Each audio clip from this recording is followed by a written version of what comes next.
Experienced designers can feel a lot of pressure to deliver bigger and grander experiences. Grander? Is that a word? Grandiose?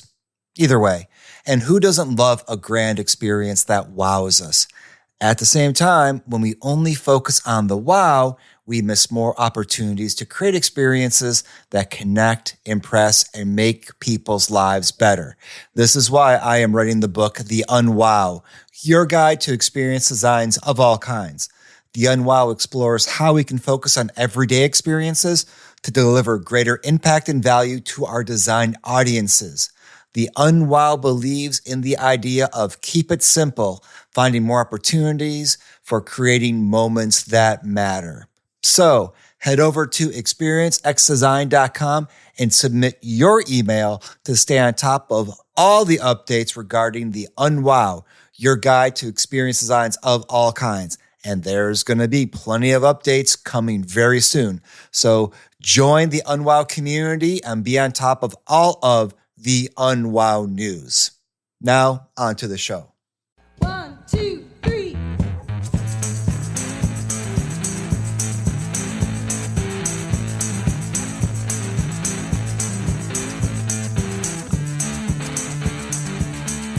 Hi, I'm Gary David. Welcome to Experience by Design, the podcast where we explore experience designs of all kinds.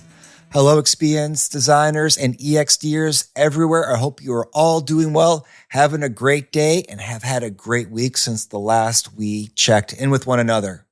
If you are a longtime listener to Experience by Design, you know that I work at a business university that has its foundations as a school for training in accounting and finance.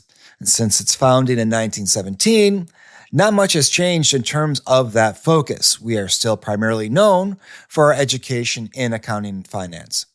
When I first started there, almost 27 years ago now, I really had no idea what finance was or what was involved in it. I am sorry and a little embarrassed to say that I am only slightly more informed today than I was way back then. I still find finance a bit of a black box, despite my years of service and conversations with my finance department colleagues who are all great. Trust me on that one. I'm definitely not alone in this deficit. As we have discussed in other episodes of Experience by Design, financial literacy is pretty low overall. Repeated surveys have shown that around half of U.S. adults are financially literate. That number drops even further when the topic focuses on things like financial risk. When comparing different generations, it's probably not surprising to any of us that younger generations suffer from a greater lack of financial literacy. It seems that no matter who we are, we all could use some extra help in terms of financial literacy, financial planning, and fiscal responsibility. Today in Experience by Design, I welcome Mike Milligan to the show. Mike grew up being fascinated by money. Today, he runs One Oak Financial, which stands for one of a kind. Get it? Oak, of a kind, and then the one of a kind. Pretty clever. Along with his work with clients, he also has created a financial planning online course, which is offered through Old Dominion University, where he also teaches. On top of all of that, he wrote the book, The One-of-a-Kind Financial Plan, which provides readers with step-by-step instructions to creating a financial plan best suited to you. And what is really great about what Mike's approach and his philosophy is that he tailors his planning and strategy to his client, creating what we can call more of a client-centric experience that helps clients break free from traditional approaches that can take advantage of them through things like exorbitant fees and costs and other ways that really don't serve the client's ultimate goals. We talk about generational divides in financial literacy and planning, looking at spending and saving trends among Gen Z and even Gen Alpha. Mike emphasizes the need for a more holistic approach to understanding clients, markets, trends, and financial risk with this changing job market and emerging technology. He shares how he tailors client education to generational characteristics. And that's a goal that I can really appreciate given that I educate a lot of different generations, trying to meet clients where they are in order to have the maximum learning impact. Towards this end, we also talk about his new book project, Amplify, which explores how podcasting and social media have become resources for financial literacy. As he emphasizes, the microphone is the most powerful tool in the financial industry. Finally, we talk about his favorite mermaid in Norfolk, Virginia, where he lives. If you've ever been to Norfolk, you know what I'm talking about in terms of mermaids. He discusses the upcoming 250th anniversary of the United States and my how time flies, especially in locations of colonial heritage and extensive U.S. history like Boston, Philadelphia, and Norfolk. Plus, perhaps most importantly, we discuss and share how great sociology truly is, which is a topic I think we all can get behind. So overall, great conversation. I learned a lot, became more financially literate, and I hope you do too.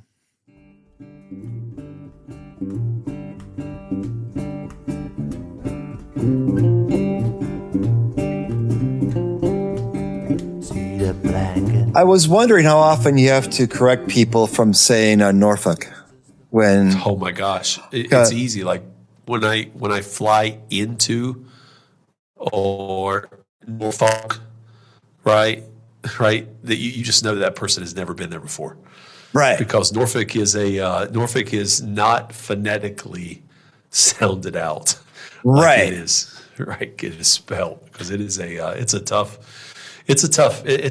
tough city to be a part of, both and how you say it and how you live there.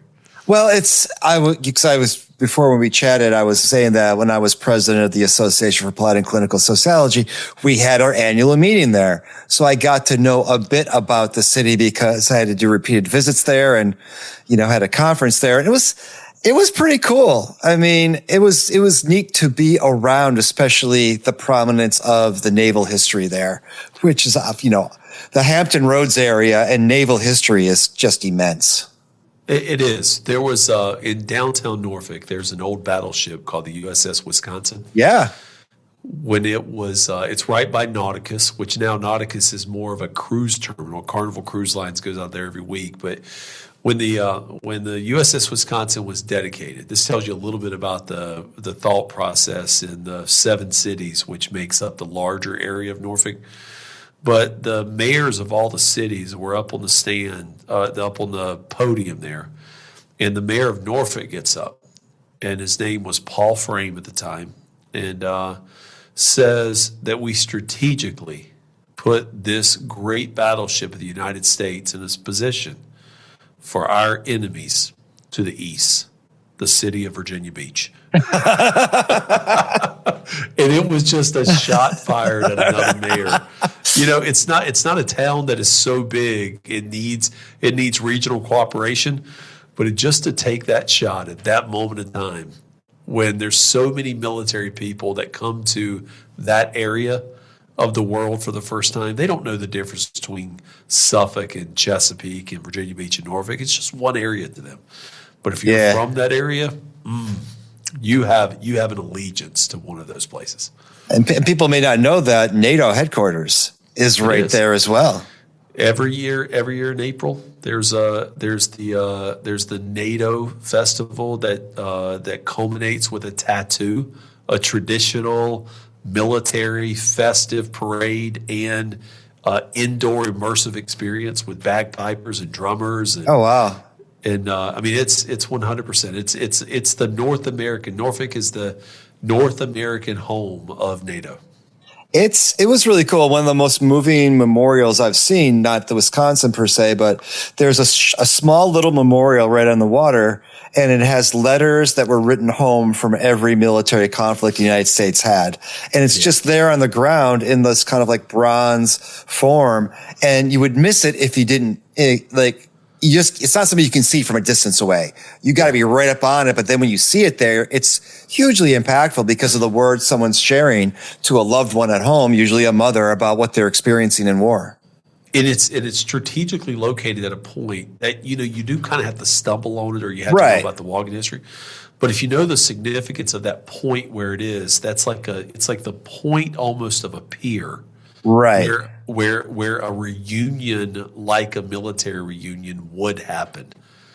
And it's not they could easily put that in a more highly visible spot, but it's almost a place of reflection for where widows go of military to kind of connect. And it was very well thought out when they did that. Well, someday I hope to have the opportunity to go back and visit because it is a cool, easy airport. Easy airports, quick downtown. It's got a lot of cool stuff going for it, but it doesn't feel so big that it's overwhelming. You know what I mean? Correct. It's just, I really enjoyed being there. It's going to get a lot of play over the next over the middle part of 2026 because of the 250th anniversary of America. And like places like Philadelphia and some of the others, Boston, it's going to be huge, right? But like Norfolk, because Williamsburg is is anywhere from a 30-minute to a 3-hour drive right up the interstate through a couple bridge tunnels. So it just depends on if traffic's backed up or not. But it's going to get a lot of play over the next 6 months. Are there going to be more mermaids to decorate, or are we going to? Mermaids. That is the. That is the symbol of Norfolk, and back at the turn of the century, when that became the symbol of Norfolk, they created these. I'm sure you saw them while you were there. These large busts everywhere, right? And so they painted them. Everybody painted them, and then they sold them at auction to kind of redo some artwork or an art gallery there. The interesting part is they found those mermaids everywhere. One of our favorite restaurants in Norfolk, if you ever go back, it's named Blanca, Blanca, Blanca. Just great food. But the chef, the primary chef who works the line every day, he is also an artist, and they found one of these mermaids at the bottom of the river. And he's in the middle of restoring it right now. That's hilarious. Yeah, it's quite a spot. And so when I saw that that's where your business is located and you teaching at Old Dominion, I'm like, oh yeah, I got to have you on because if for no other reason to do a little Norfolk talk, and which we've done. Great. Yeah, and the other big news I just found out is Happy Financial Literacy Month. April, I guess, is funny. If you celebrate it, I don't know how you celebrate this month, but Happy Financial Literacy Month. Isn't it ironic that Financial Literacy Month is the same month that tax returns are due? That is interesting. I wonder if anybody thought that out intentionally. Yes, that was very much. We also celebrate around the end of April or the 1st of May for most Americans, Tax Freedom Day. It's the day where you start. You get to keep what you make versus it all going to federal taxes, state taxes, Medicare taxes, Social Security taxes. So, well, I need Kid Freedom Day because even though I'm not paying it to taxes, I still can't seem to hold on to any of it because I still have children for the rest of the year. Do you ever feel like you're just an ATM to your kids? Always. And it's not even an ATM. They don't know what that means. I'm just a Venmo. I'm just like, I feel like a kind of financial resource, but never gets paid back. If I was the worst financial model possible, that would be what I am with my kids. Yeah, kind of like our national debt. Kinda. Yeah, except, the federal government's allows to run on a national debt. Unfortunately, I've tried. I'm not. Gary David is not allowed to stroke as many checks as he wants to. I'm more like a state budget in that respect. I cannot carry a debt forward, but I need to be balanced. It does. So, what took you into this area of financial wealth management? I mean, what was the attraction of it? I loved money. It's a good reason.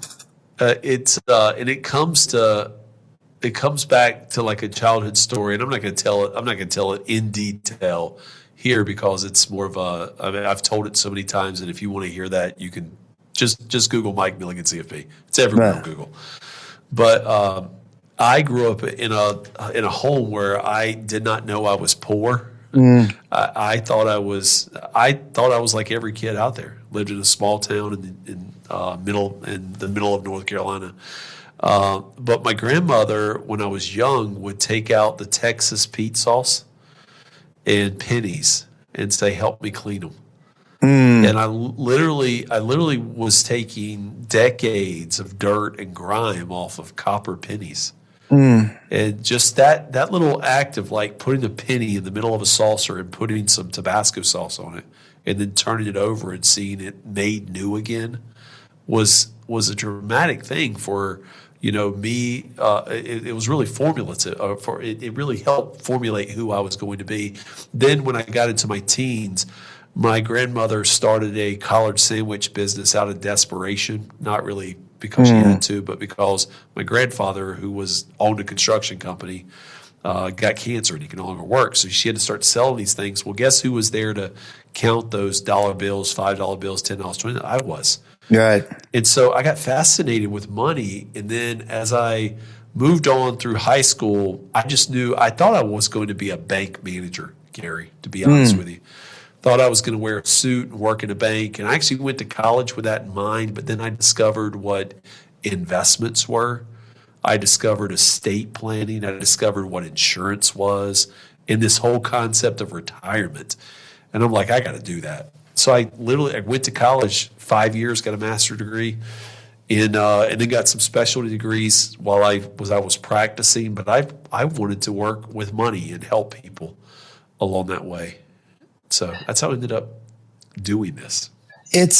I just had this conversation with my sociology class today when we were talking about one of the chapters they were covering had to do with global inequality and other forms of inequality. And I was talking about, how much money do you need to actually be financially stable or secure? And I wasn't giving them a number, but I was just talking about it in the abstract. And one of the things I mentioned was, for instance, how much do you think childcare costs? Because we're talking about incentivizing having children, and, different countries have different incentivizations to help, defray the costs or make it seem advantageous to have children. I said, the government can give me $1,000, $2,000, $5,000 to have a kid. It's not going to pay for a kid.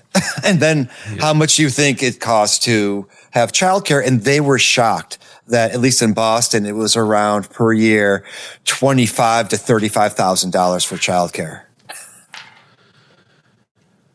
And yet they still all want to have 2.3 kids. Yeah, well, I do wonder about this generation. I'm kind of curious what your thoughts are about this, since you teach at Old DU and have your practice. Does this generation today, given the amount of debt that they might be taking on from college and the financial uncertainty of the prospective job market, do you see them thinking about their relationship with money differently, or hopefulness, or are they optimistic about saving, or are they not thinking about it? I don't think Gen Z's life goals are the same as what baby boomers' life goals were. Right. That's what I was wondering.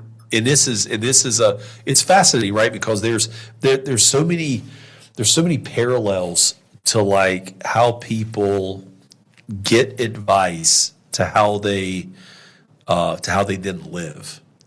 And so if you look at like the generation before, like what they did, generally the next generation will take it to the extreme. So like this whole idea of like, I don't know, repopulating the earth. You kind of knew that baby boomers, like they're baby boomers because the greatest generation, the generation before them, lived through 2 wars, and like there was this whole concept that we got to put more humans on because we just killed all these humans. Right. We are at a point in time where now, we're peak 65. There's more people turning 65 in the U.S. right now every day than there ever will be again, or at least in our lifetime. And actually, the numbers will start going down in 2027. But you know where there's also a population shift that's occurring, and it's in our school systems. Right. Like there were more kids in school. There were more kids in schools 20 years ago than there are today. Right. I mean, look what's happening in the college environment, right? Absolutely. We see colleges shutting down because there's not enough kids. Right.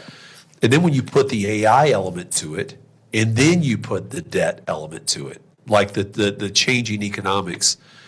That's a long answer to say is I think people, like I have 3 kids and they're 28, 24, and 20. The 28-year-old, when he got married 5 years ago, I believe they said we'd like to have 4 or 5 kids.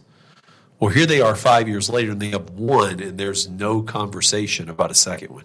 Right. There's definitely not a conversation about 5 anymore. Right. My middle child, I mean, she obviously is going slower than my generation did as far as the dating scene. Since she's 24 years old, she's had one boyfriend her whole life. Yeah. It's not a priority. Like to her, if she gets married by 40, she'll be happy. It is wild, and as a sociologist, it's interesting, but also the impacts it has on financial markets and the economy, because it's going to. And we do not have a plan in place, and nor are there seem to be serious discussions as a country about what are we going to be doing about this, because it's coming whether we talk about it or not, and we got to start formulating some kind of response to what these changes are going to mean to our society as a whole. Well, there's two areas where this like demographic change, right? These actual numbers of people it impacts the oldest generations there. See, there's a Social Security is a system that's funded by current tax dollars. Right. And right now, we have like 2.7 or something like that. My data may be a little old, but we have like 2.7 workers for every one person collecting Social Security. By the year 2035 or 2034, it's going to be like 1 for 1. The problem with that 1 for 1 model is somebody's earning, $50,000 a year of Social Security. That one is not paying $50,000 of Social Security tax. Well, that's a big problem. Well, the second problem is we got all these people with these huge McMansions and houses who are in their 60s and 70s. They're going to expect one day, or at least their kids are going to expect one day, to sell those off. Well, who's not going to be able to buy their 20s and 30s? Yeah. Because they're just going to be coming out of student loan debt, and they're like, I'm not doing that again. Right. I'm not going to get in that big of debt. So there's some couple big shifts that are going to happen in the U.S. And it's all going to be around money, but it's really around like demographics. One of the economists I follow is it's a guy named Harry Dent. Have you ever heard of Harry Dent? No. He is Harry thinks the world is falling any day. And he's one of these guys that the stock market needs to go down 97% today. Like it just needs to go down 97%. If we're ever going to fix our country, the stock market needs to go down 97%. And he'll lay out all these reasons for doing it. But one of his core reasons for doing this, of him saying that we need a Great Depression, is what he's saying is we need a Great Reset, is what he's saying. I mean, our government is not going to let us fall into a Great Depression because they can print any money they want to. Right. So that the time of having like a Great Depression is probably over. But what he's saying is we need a Great Reset, because millennials have not had a chance to catch up to where their parents were at the same point in time and age. And like the generations that come after that, Gen Z, I mean, they're struggling because they're holding on to some of the old concepts of borrow as much as you can for student loans, yet the job market is now being replaced by AI. Some parts of the job markets are. And so there needs to be at some point a Great Reset. We just don't know. We don't know when it's going to be. What I love about this conversation is that it just continuously underlines for me the importance of people in finance and economics to know sociology, because everything you're talking about is what we talked about in class today. I mean, not in all the specific details, but at the higher level of demographics, population shifts, global inequality, impacts of sustainability and climate change. All those topics were in my introduction to sociology class today. Oh, and one of my favorite classes in college was sociology. Not necessarily. I mean, the topic was interesting, but the professor made it even more interesting. And that is, and it's a part. The thing about sociology is what people will say is that doesn't impact me. It's not me, right? I'm different than that. Those stats over there, I am different, and it's true about any large scale movement that's out there. You can be different than all that, right? If AI is going to impact us all, it's not going to impact me because I don't use AI. That's what somebody can say. I'm a plumber, it doesn't impact me. I'm an electrician, it doesn't impact me. Well, guess what? It's going to impact you, right? Because the people who pay your bills or may all of a sudden when they find their own job, right? As a kid, not having more kids. I'll be 50 years old this year, right? The 20, 30-year-old population not having kids, well, that doesn't impact me. Well, guess what? It does if I ever want Social Security, right? Absolutely. Because if there's not enough people working and making taxes, well, the Social Security system's busted without them paying taxes. So, like the overarching themes that occur, like when you understand society, they have a bigger impact on us than, especially probably more so now than at any point in the past, because we're so connected. Absolutely. And I think that, the more people see this from a systems perspective, all the interconnectedness of things, as is evidenced by the fact that as we record this, the Strait of Hormuz is closed-ish. And, I don't use the Strait of Hormuz. I don't live there. It just still impacts you because it's a globalized economy in which all these things are interconnected. And what happens over there is going to likely have an impact over here. And one of the things that came out on that today, which is interesting, is that airlines are going to start canceling flights because they could potentially run out of jet fuel in 3 weeks. Well, thankfully, I'm going to Florence, Italy in 2 days, so I should make it under the wire.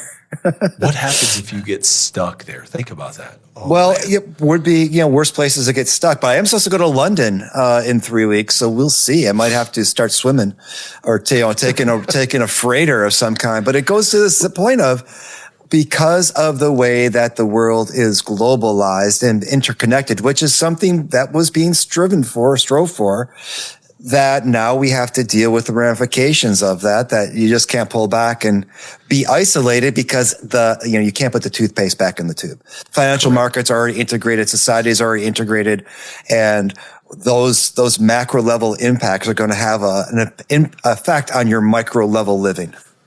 Do you know what I think? When I think all this really came into play? In my opinion, it was the day that 2 all beef patties, special sauce, pickles, lettuce, cheese on a sesame seed bun became a thing. Yeah, because when you made it so that everybody knew exactly the ingredients you were putting on a burger, and you still went and bought more of them, billions and billions of them sold around the world. We basically just changed marketing.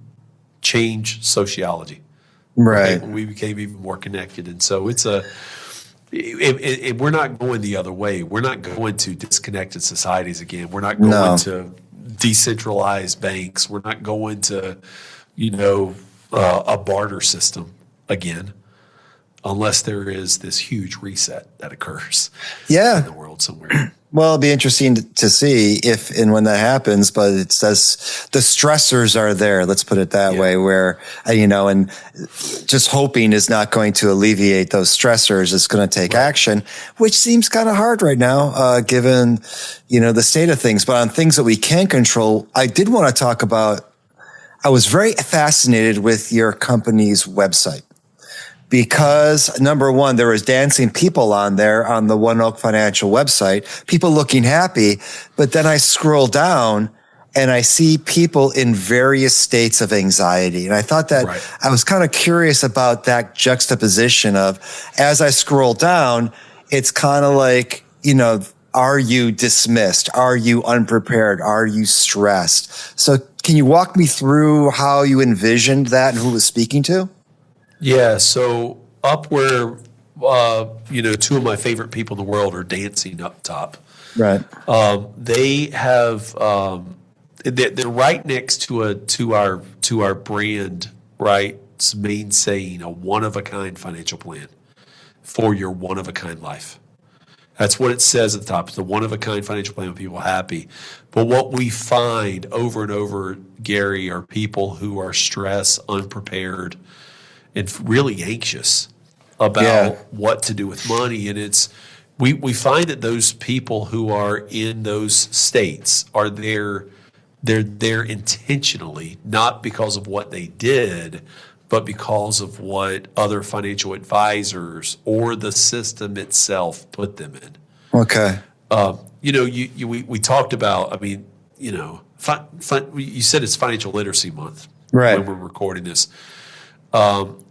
The chasm that's grown between the sophistication of products in the financial world and the literacy that people have about financial products, it's greater than it's ever been.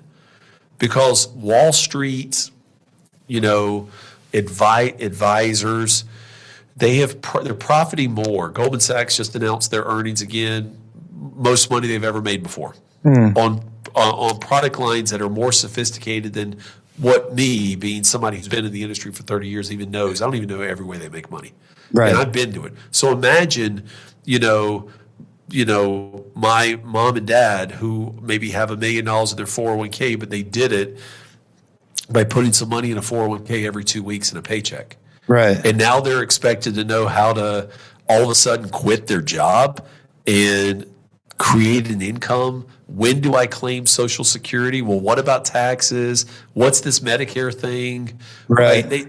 This whole idea of we have become an uneducated financial world, and and it shows up in stress and anxiety and fear.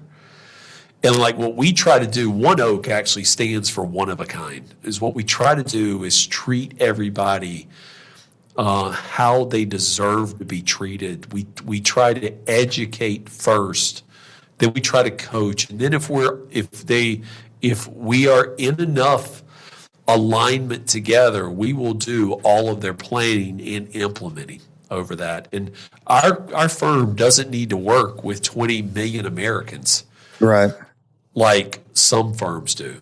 We just need to find those who don't fit the mold of traditional financial advice, those who are hidden behind, they're in their bed, scared to death of what to do about their future financially, yet they have more money than they ever need to live on.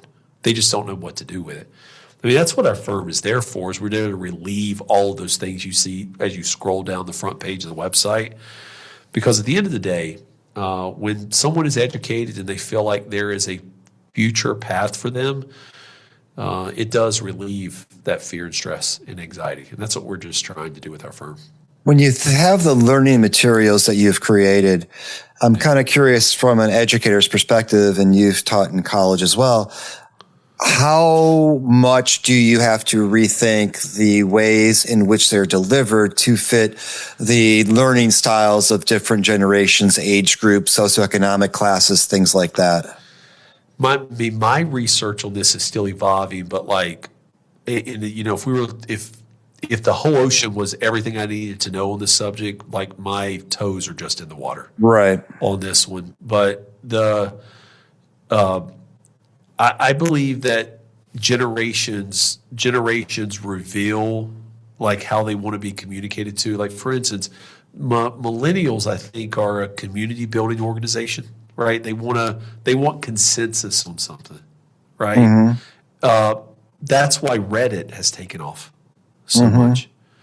I believe that Gen Xers are more of a tell me how to do it and I'll do it myself.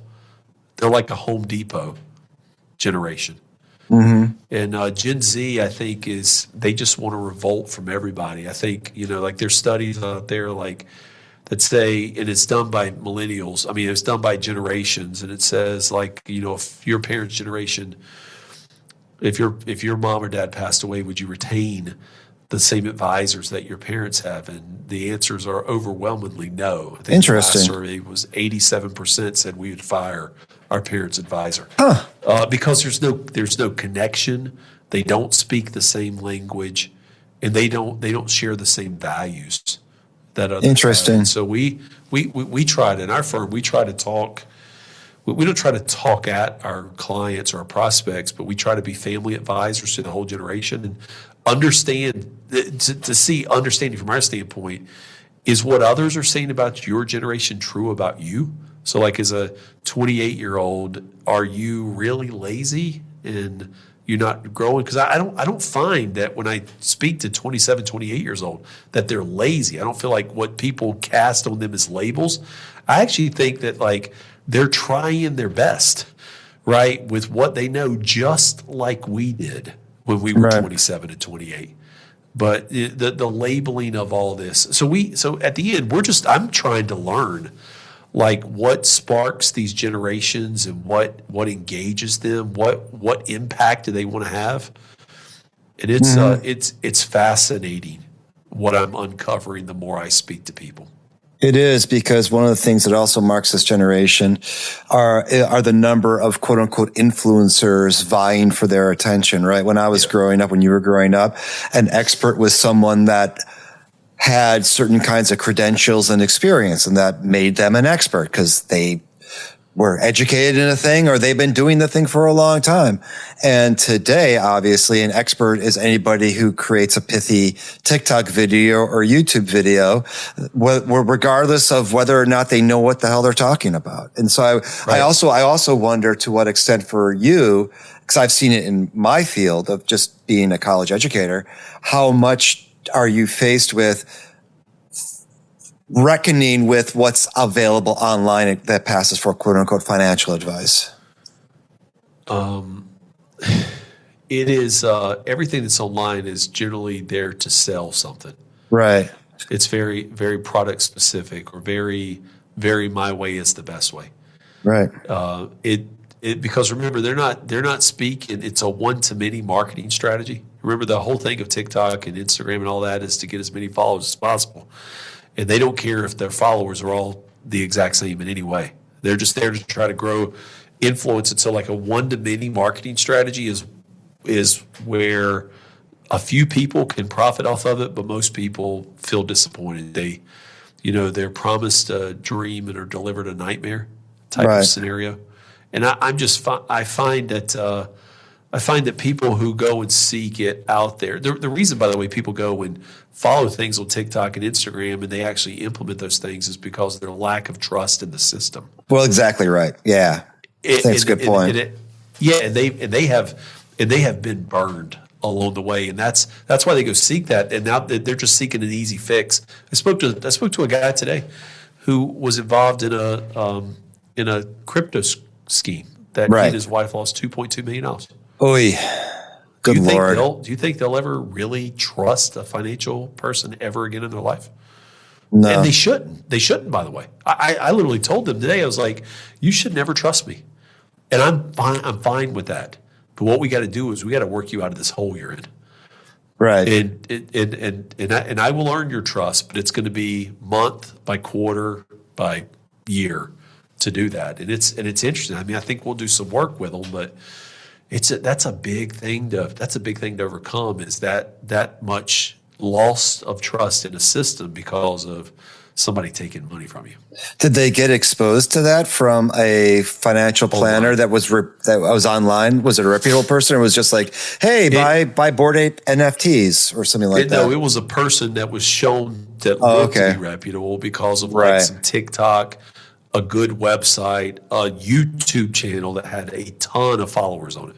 Right. And that's the thing about, like, Gary, if I wanted to go out and start a YouTube channel right now and get 1 million followers, I could do that with a couple $1,000s. Right. Like, I mean, I can go out and get YouTube followers in India and Pakistan and Georgia and South Africa, and it would look like I'm a YouTube sensation. Right. But that's like the level of sophistication scammers go to today, because scamming right now is a profession in and of itself. Right. It's just where we are in the history of our world. But people have been stealing from people for since there was light on the world. But it's just become one of the biggest professions that's out there right now. It does raise that interesting question about, well, if I don't know who to trust, a safe option is to just trust nobody. Correct. The mattress theory. Right. Just put everything under the mattress. Yeah, and just that's why I asked the question about savings. And I again work at a business school, so these kids are financially inclined, and they all have finance classes. But I just wonder, to what extent are they jaded? Even more than Gen X's, and I'm Gen X, and we were pretty jaded because of the circumstances in which they are emerging are so much more dire than even the ones that we had in the late 1980s, early 1990s. Well, I mean, remember in the early 1990s, there was you couldn't get a job. Right, I know. But it's different, right? I mean, we, the educators who are educating them, we need to do almost a better job of telling them how bad it was for us trying to get a job. Now, they won't believe us. Right. They won't believe us. But I mean, could you imagine like trying to get a job? Like right now, somebody coming out of college right now can go on to Indeed or LinkedIn or whatever, and they could find it. I mean, my daughter, when she came out of college, she's 24 years old. She graduated #1 in her business school from the University of Lynchburg, where she played 4 years of college soccer. She had one job opportunity when she came out of school, and it was in Birmingham, Alabama. Isn't that crazy? Good Lord. Right, Lynchburg, Virginia to Birmingham, Alabama. And she took it because she knew she needed to start somewhere. Well, she loves Birmingham, Alabama, like loves it. I don't know if she'll ever move there, right? That means it's got to be something magical that takes her out of there. But like that's an advantage that this generation has that we did not have. We were looking in, the back of a newspaper, Right. Trying to send out emails, right? Because we didn't even know how emails really worked. Trying to send them out, right? We were mailing resumes out. There's opportunity today. You just got to know that there's more opportunity. But sometimes where there's more opportunity, there's also more confusion. Right. And that's kind of what's happening in this generation of college students right now is, like we told you, what we talked about where there's lack of trust in a system, you'll just put money up under a mattress. Where there's too many options, the brain cannot process them, and you'll just go to the default. I have no opportunities. In terms of the opportunities, one of the things I was interested in our previous conversation, I was just kind of I don't know why I didn't have this realization before today. I kind of did, but it didn't stick. So much of college is predicated on studying what has happened already or what is happening now.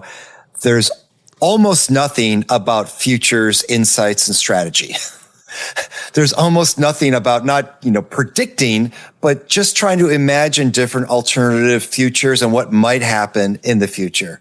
And I wonder why we failed in that capacity of looking, teaching people how to have these kinds of foresights and future strategies, perspectives. Well, the people who come out with futuristic ideas on this, they're looked at weird. Oh, for sure. Right. And so, and the thing that we've normalized in college is to take the weird out of it. We tried to, right? Well, we have to, be bold, right? In saying these are some possible outcomes here for the future. There's nothing wrong with that. Right. If I was working in a college advisory department right now and somebody came in and said, I want to be pre-law, I would say, can we really think about this? Right. Look at what AI is doing. If somebody came in and said, I wanted to be a CPA, a tax preparer, I'd be like, can we look at this? And just by the time you graduate college and get your master's degree or get your law degree, what will AI have evolved into? Right. Right. By that standpoint. Now, I wouldn't tell people this from a standpoint of try to scare them from following and doing that. I would just want to give them some caution, right? Because, imagine, 4 years undergrad, 3 years of law school, $400,000 of college loan debt later, and you can't get an entry-level degree in law at a law firm. Right. Because it's all done. That'd be awful. I just think it's about having the conversation. I don't think there's anything wrong with, looking out to the future and maybe, telling people what they could see, what's on the horizon. Remember, most freshmen, if they're going to get some level of advanced degree, it's a decade away before they're really making money. Right. There's nothing wrong with telling them what it's going to look like a year, 10 years now. The problem is you could end up turning off potential students. And it kind of makes me think about what there's in common between financial advising and education is that we're both trying to prepare people for the future.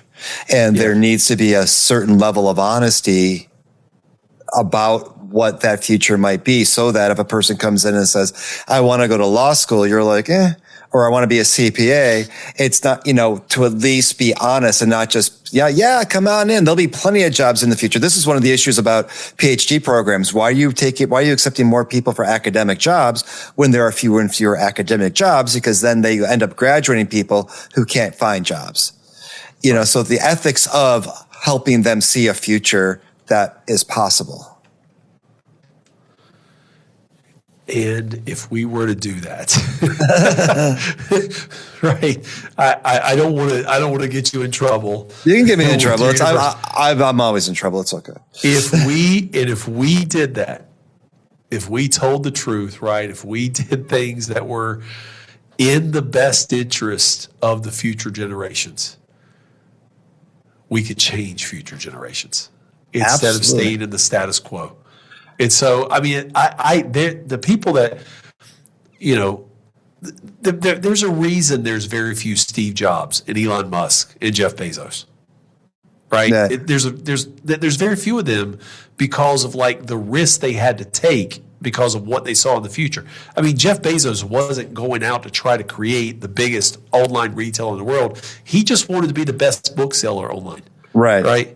That, Steve Jobs was just trying to get the MacBook, right? You got to remember when they were developing all this, there were companies called Compaq, Hewlett Packard, IBM, Dell, right? The list can go on.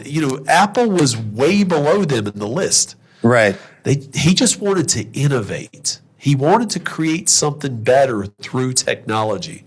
He wanted to think differently. If you remember their campaign from the back, of course. He just wanted to see that level of radical thinking, right? For every Steve Jobs, there's 1,000 people who failed trying to do what he did, right? For every Bezos, right, there's an etoys.com, right, that failed along the way. For every Elon Musk, right, there's thousands and thousands of people with arrows in their back, right? But, at the university, we have to try to promote that level of thought. Right, because the problems facing the world, this because of what you teach. The problems facing the world need solutions. And this is the generation that's going to start providing many of those solutions, because if we don't get solutions soon, the world's going to continue going down a path that it's going to become more and more unrecognizable. I definitely think that going to this point, the idea of doing things business as usual in a world that is no longer as usual is a very failed strategy. And this is one of the frustrations I have with academia is, let's continue to do things as we have always done them and then wonder why people don't view us as being more relevant. Well, that's because you're living in the past and not living in the future. That's right. That's exactly right. And that actually raises the thing I want to talk to you about your future book on podcasting. What drew you to be interested in trying to develop a book about the power of this medium and why people should pay more attention to it as a force rather than just as a hobby? It is this thing that is in front of us right now, these microphones. Right. These are the most powerful tools for my sake, the financial industry. For your sake, teaching and education. This is the most powerful tool. Now, the interesting part about podcasts is AI has consumed a ton of information, websites, printed material. But what it has not consumed yet is our mind, our ability to think. And one of the things that podcasting allows us to do, and I don't view AI as this great, as it's like us versus them, us versus it. Right. I think AI is probably the solution, not the problem for the future. I think it eventually will create jobs and create new mediums and do things that we've never thought about possibly, because it can take our thoughts that we put out in the open and it can combine those of other people, and it's going to put people together in the future to solve problems. And so podcasting is a mechanism to help solve problems, because there's a lot of people I've met over time, like being guests on podcasts. There's people that maybe listen to your podcast and say, I'd like to talk to that guy about something. I have literally had hundreds of conversations, it may be getting close to 1,000 over my 3 years of guesting on podcasts. I also host a podcast, but over 3 years of guesting on podcasts, I may have had close to 1,000 conversations with people. Right. Some are 15, some are 30, some have become clients. Some that we have collaborated bigger picture on things. But this is a podcast to where podcasting is a way to socialize, right? Or to start an interaction that we used to do at a bar. Right. It's a third place. It's a third place. Yeah. Right. And this is also an attraction mechanism also too, by the way. You know, you could pretty clearly, in the context of listening to the podcast, we are all doing multiple things at one time, right? I'm running on the treadmill, I'm listening to a podcast. I'm also, watching the news, the ticker tape on the news on the TV there while I'm working out. But the podcast is where I can hear interesting thoughts and perspectives of really powerful people. Right. We're in a world now where we don't have to have this one central figure telling us what to do. We can learn as a collective from many people, learning different thoughts. I think podcasting is where we're also going to come together in the future. Yeah. There are podcasts on every topic imaginable, and I've been on most of them. Right. I've been on a veterinarian's life coaching podcast. Okay. Is that life coaching for dogs or other veterinarians or just for people in general? It's all three of those. Okay, great. Right? I need that. I've been on a podcast called For the Love of Chiropractic. Right. He's a great host, by the way. But you know who he talks to? Chiropractors. Sure. Right? And I mean, they need to be around each other because they're learning. I've been on a yoga podcast, right? Where it's a podcast that we talk very slow that people listen to while they're doing yoga. Intriguing, right? But there's as much as we are all one of a kind, we're unique out there. Podcasting is our form of entertainment. It's also our form of education. It's a form of continuing to build on the skills that we know we need. That's why I think that's why I think it is going to be. I think it's growing. There's more podcasts growing now, but I think it's going to continue to grow over the next decade or so. Well, it's a good time to have this conversation after I was just told by someone today that, the 52 podcast episodes I launch a year are not as necessarily as impactful as one or two academic articles published a year. And I went, that's insane. But okay, because again, it's that old kind of outdated thinking that, somehow the one or two academic articles have greater impact than having podcast conversations. And it's just living in the past and not reckoning with the current moment and what the needs are to stay relevant. I mean, where's somebody going to go hear you? Are they going to go to scholar.google.com? No. And or are they going to go to Apple? And they can't even get those articles because they're behind a paywall that might cost $50 to download one article. And then they're going to have to find the time to read it. And so but going back to the point of future thinking and being innovative, what's the phrase? A prophet is never appreciated in their homeland. It's outside of that space where people can appreciate what innovative ideas one has, because in one's homeland, in one's home discipline, home industry, it's hard to be accepted for being different. I think Duke University was probably recognized as one of the more echelon of universities. It's a good one. Yeah, it's pretty good. I got a friend down there, and his name's Campbell Harvey. He's a finance. I don't know if he's the chair of finance or he's just a finance professor, one of the two. Genius, by the way. He just launched a podcast, right? Yeah. And at Duke, it was like frowned upon until numbers started rolling in. Right. On how many people actually wanted to hear him talk about his economic theory on what's going on in China, what's going on with crypto, what's going on with gold. And now, you know what they want to do? They're like, oh, we need to get somebody in here to produce this and do this. And the answer to that is no, meet people where they are and give them the information they need. It doesn't have to be overly produced to do that. This is, by the way, a form of sharing academic insight. Podcasting is. In my industry, right, the financial services industry, my primary industry, financial services, is you used to have to walk down the street to find a financial advisor or a financial planner. Now, I can literally, from Puerto Rico or Norfolk when I'm there, I can talk to somebody in Seattle or Montana or Hawaii, Alaska.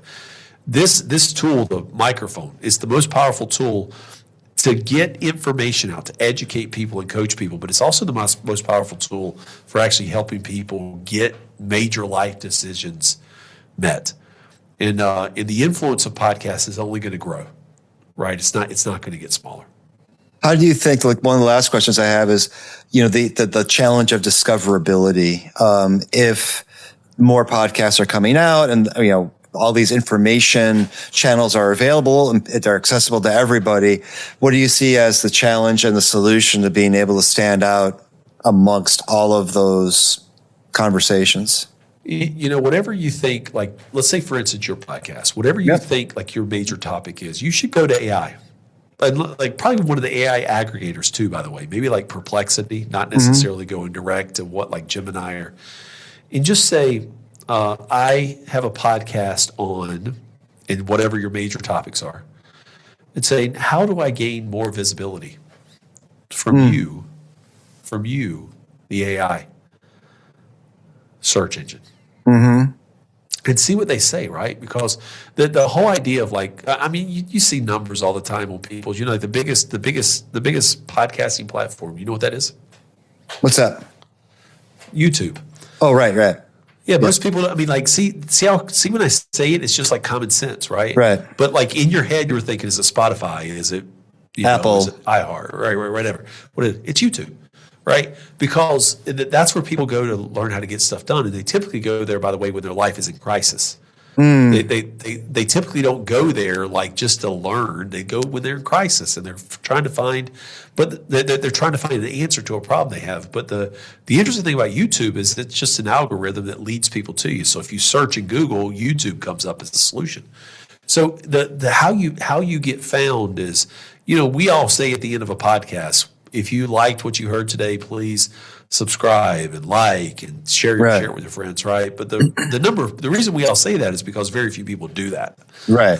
So, how we get there is you build an audience or you collaborate on audiences, right? So, that's one of the reasons I go on podcasts is so I can help people's profile go up, because when this goes live, we're going to share it to our followers, our 18,000 people on Instagram, all of our people on YouTube, our Facebook, our 30,000 people on LinkedIn. And what I've done with there is I have a lot of people that say thank you. They start listening to new podcasts that will help them in life. My podcast is not for everybody, right? It's not, because we have conversations about money. And that's not for everybody because it freaks some people out. But other people love the podcast I've been on, and just the what it's about. Like some's life coaching, some's yoga, some's dogs, right? Some's chiropractic. All these different topics that are there. There should be a podcast that combined all of them together. So a yoga chiropractic podcast for dogs to save money. Don't give my ideas out. Sorry. Well, I can edit that out. Oh, thanks. Well, actually, you can't, because you know what the name of my podcast is? It's Ideas by Mike. Okay. Those are things that we talk about in our podcast. We talk about crazy ideas that people have. I love that. We talk about real stories, but then I always generally ask a guest, I'll ask you, what's the craziest idea you've ever had in your life that you never did? Well, I had a crazy idea today. I was talking with my students about the fact that the American society, have more older people at the top than younger people at the bottom. I said, so there's two solutions to this. One is to try to get more younger people in through immigration. The other solution is to just start killing older people. And they couldn't argue with that logic. Because the logic's pretty simple. Both are very controversial topics. I think so, but both would achieve the same goal. And then I told them about the movie Logan's Run, and of course they never heard of that movie. I'm like, did you tell now? Listen, if that kid had your class right away, and then they went into history class right after that, and they're talking about like World War I and the Nazi Germany. You know how messed up You guys made that kid today? I never claim to not. I think that's the role of sociology, is to cause people to be moderately disturbed, but to at least have a greater awareness. It's kind of like the allegory of the cave. Sure, I take them out of the cave and they no longer see the shadows and it's painful, but at least they can see what the outside world looks like. And right. Just to be fair, I did not encourage them to start killing old people. I just said it was one way to correct the math and the ratio. Thanks for correcting that. No worries. But you asked me about a crazy idea. I was like, that's a pretty crazy one. That is pretty crazy. Yeah, I mean, but then we also talked about, you could talk about Eskimo, groups where the old people might go out into an ice floe, or we talk about, the end of life care and how much it costs. And at what point do people no longer seek to prolong life or do not resuscitate orders, or what values do we have as a society? And what do we think is important in terms of how we meet these challenges? So it was a crazy, ridiculous idea to make the larger point of policy is action taken by people to meet challenges. And as a society, we define who we are through the policies that we enact. And it says a lot about us as a people and how we want to be remembered by future generations. Yeah. So, by the way, you asked me something about my podcasting, right? This book, and that book is going to be released in who knows? It's going to be released midsummer. It's just called Amplify, and we're doing so much work to try to bring this profession of podcasting out there, because it is something people's voice need to be heard. Yeah. Right? And this is the great thing about podcasting is and this is the last thing I'll say about podcasting is we did not argue once on here. We didn't throw somebody at the bus. Right. We also didn't. We could disagree on a topic and politely, right, still move on. Right. Right.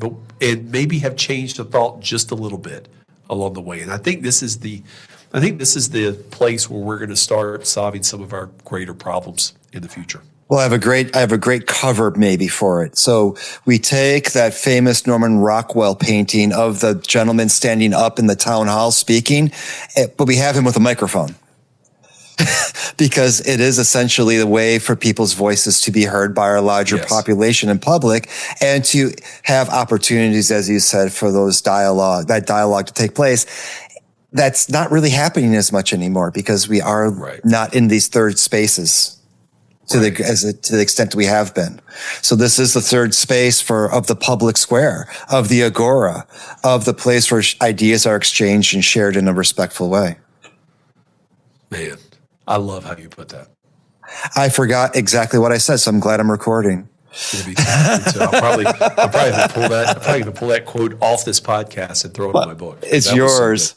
It's yours. Well, I really appreciate the opportunity to chat. I knew we were going to cover a lot of different areas, from mermaids to podcasting to financial services, but you know what? I see them as all kind of tied together. It's all about leaving your mark in a way that leaves the world a better place, and using the technology and the tools that we have available and providing some artistry along the way. I cannot disagree with your summary there. Well, thanks so much, Mike. I really appreciate it. Yeah, Gary, it's been a blast.